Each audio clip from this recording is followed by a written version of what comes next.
नीच सौतेली मान। लोक कथा, कश्मीर। एक दिन एक ब्राह्मण ने अपनी पत्नी को अपने बिना खाना खाने से मना किया ताकि कहीं ऐसा न हो कि वह बकरी बन जाए। इसके जवाब में उसकी पत्नी ने भी उससे यही कहा कि वह भी उसके बिना खाना नहीं खाएगा ताकि वह कहीं चीता न बन जाए। दोनों राजी हो गए। इस तरह काफी दिन निकल गए और दोनों में से किसी ने अपना वायदा नहीं तोड़ा। दोनों एक दूसरे के साथ ही खाना खाते थे, पर एक दिन उस ब्राह्मण की पत्नी ने अपने बच्चों को खाना देते समय उस खाने में से चखने के लिए एक कौर खुद खाकर देख लिया। उस समय क्योंकि उसका पति वहां था नहीं, सो उसकी पत्नी तुरंत ही एक बकरी बन गई। जब वह ब्राह्मण घर आया तो उसने देखा कि एक बकरी उसके घर के चारों तरफ घूम रही है। ये देखकर वह बहुत दुखी हुआ क्योंकि वह तुरंत ही जान गया कि वह बकरी और कोई नहीं बल्कि उसकी अपनी प्यारी पत्नी थी। उसने उसको अपने घर के आंगन में बांध दिया और उसकी बड़ी सावधानी से सेवा करने लगा। कुछ साल बाद उसने दूसरी शादी कर ली, पर उसकी दूसरी पत्नी उसकी पहली पत्नी के बच्चों के साथ बिल्कुल भी अच्छा व्यवहार नहीं करती थी। वह तो उनको खाना भी बहुत कम देती थी। वे बच्चे बेचारे बहुत परेशान रहते थे। उनकी बकरी माँ उनकी शिकायतों को सुनती रहती, पर वह बेचारी भी कुछ नहीं कर सकती थी। उन बच्चों की माँ ने ये भी देखा कि उसके बच्चे दुबले होते जा रहे हैं। इसलिए एक दिन उसने अपने बच्चों में से एक बच्चे को अपने पास बुलाया और उससे दूसरों को भी यह बात चुपचाप बताने के लिए कहा कि जब भी उनको भूख लगे तो वे एक डंडी से उसके सींगों को मारें। ऐसा करने से उसके सींगों में से कुछ खाना निकल आएगा जिसे वे खा सकते थे। बच्चों ने ऐसा ही किया। अब जब भी उनको भूख लगती तो वे अपनी बकरी माँ के सींगों में डंडी मारते। इससे उनमें से कुछ खाना निकल आता और वे उसको खाकर अपना पेट भर लेते। इससे धीरे धीरे उनकी तंदुरुस्ती अच्छी होने लगी। पर यह तो उस सौतेली माँ की उम्मीदों के खिलाफ हो रहा था।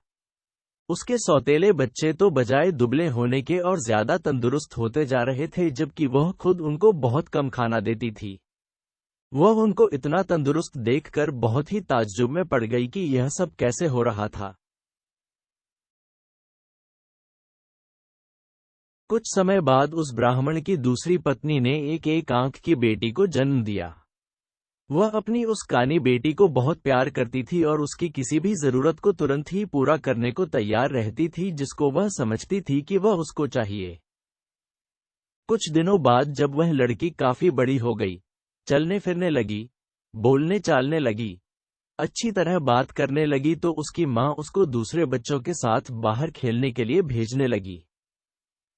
उसने उसको ये भी कहा कि वह अपने बड़े भाई बहनों पर निगाह रखे कि वे कब और कैसे खाते पीते हैं। लड़की ने कहा, ठीक है।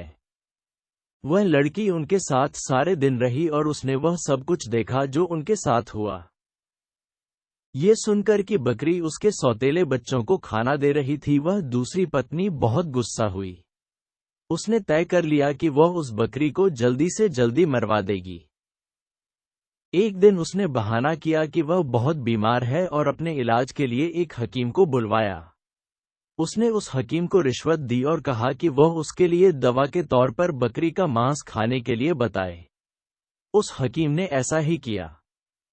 ब्राह्मण अपनी पत्नी की बीमारी के लिए बहुत चिंतित था और हालांकि वह बकरी को बिल्कुल मारना नहीं चाहता था, फिर भी वह अपनी दूसरी पत्नी को ठीक करने के लिए उस बकरी को मारने को लिए तैयार हो गया।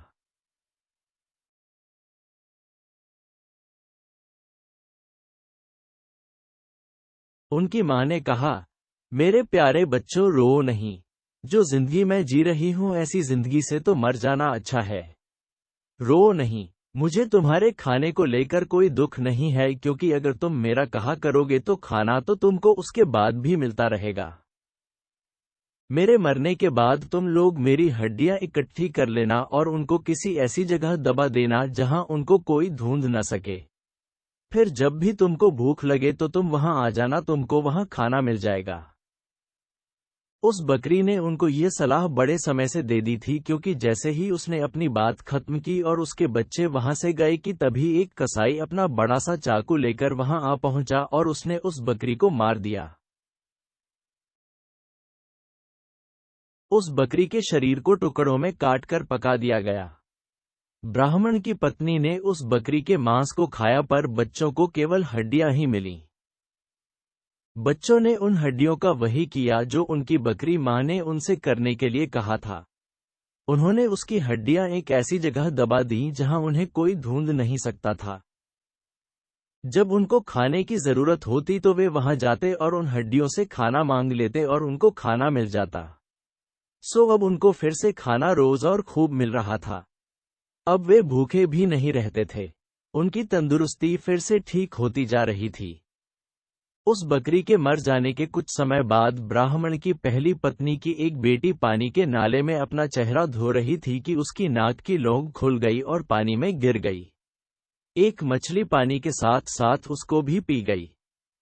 अब हुआ ये कि एक मछियारे ने वह मछली पकड़ ली और राजा के रसोइये को बेच दी। रसोइये ने जब उस मछली को पकाने के लिए काटा तो उसको ये देखकर बड़ा आश्चर्य हुआ कि उसके अंदर तो नाक की एक लौंग थी। वह उसको लेकर राजा के पास गया तो राजा को भी उसमें रुचि हो गई।